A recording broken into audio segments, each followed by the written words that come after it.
কাবলি বুট দিয়ে আজকে আপনাদের সাথে দারুণ মজার একটা স্ন্যাক্স বা নাস্তা তৈরি করে দেখাবো। এটা যে কেউ কিন্তু বানাতে পারবে আর খেতে খুবই দারুণ। চলুন তাহলে কিভাবে বানিয়েছি। প্রথমে এখানে আমি লাল মরিচের গুঁড়া দিয়েছি প্রায় 1 টেবিল চামচ। আমি আগেই দিয়ে রাখলাম। আর এখানে ম্যাগি মশলা দিয়ে দিলাম 1 প্যাকেট। আর এখানে আদার গুঁড়া দিয়ে দিলাম 1/2 চা চামচ, রসুনের গুঁড়া দিয়ে দিলাম 1/2 চা চামচ, 1/2 চা চামচ পেঁয়াজের গুঁড়া দিয়ে দিলাম। আর চিকেন পাউডার দিয়ে দিব 2 চামচ। চিকেন পাউডার দিলে কিন্তু আর লবণটা দিতে হয় না। টালা জিরার গুঁড়া দিয়ে দিলাম। এখানে কোনো গরম মশলা ইউজ করবেন না। তারপরে এখানে সামান্য একটু লবণ দিব আর হলুদ দিব কালারের জন্য। এখন সব কিছু একসাথে মিক্স করে নিব। এটা একবারের জন্য হলে ট্রাই করবেন প্লিজ, এত টেস্ট। তারপর সরিষার তেল দিয়ে দিব অল্প পরিমাণ, প্রায় 1 টেবিল চামচের মতন দিয়ে দিব, যেন এই মশলাটা ভিজে যায় সেই জন্য। একটু ধনিয়া পাতা দিয়ে দিলাম, দিয়ে আবারও মিক্স করে নিলাম। এখন আমি কাবলি বুটকে সারা রাত ভিজিয়ে রেখে তারপরে সিদ্ধ করে নিয়েছি। একদম ফাইনাল সিদ্ধটা করে তারপরে পানি ঝরিয়ে নিয়েছি।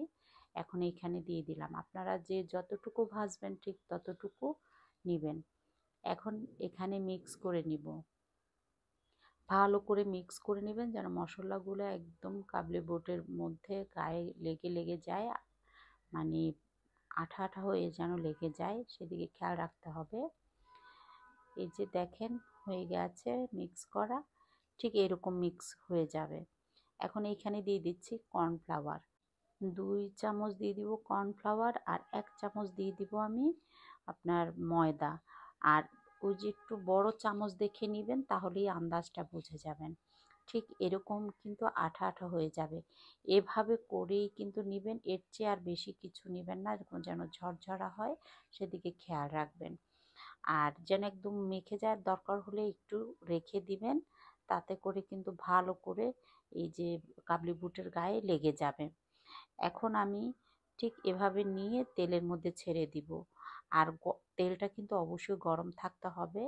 যদি তেল গরম না থাকে তাহলে কিন্তু বুটগুলা দেওয়ার সাথে সাথেই কিন্তু মানে খুলে যাবে, সেদিকেও খেয়াল রাখতে হবে।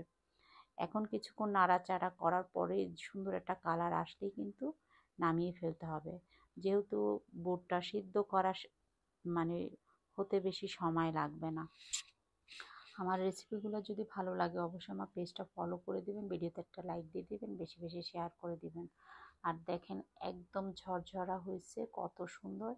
এখন এটা কিন্তু বাচ্চাদেরকে দিলে বড়রা ছোটরা খুব মজা করে খাবে। কেমন হয়েছে কমেন্ট করে জানাবেন।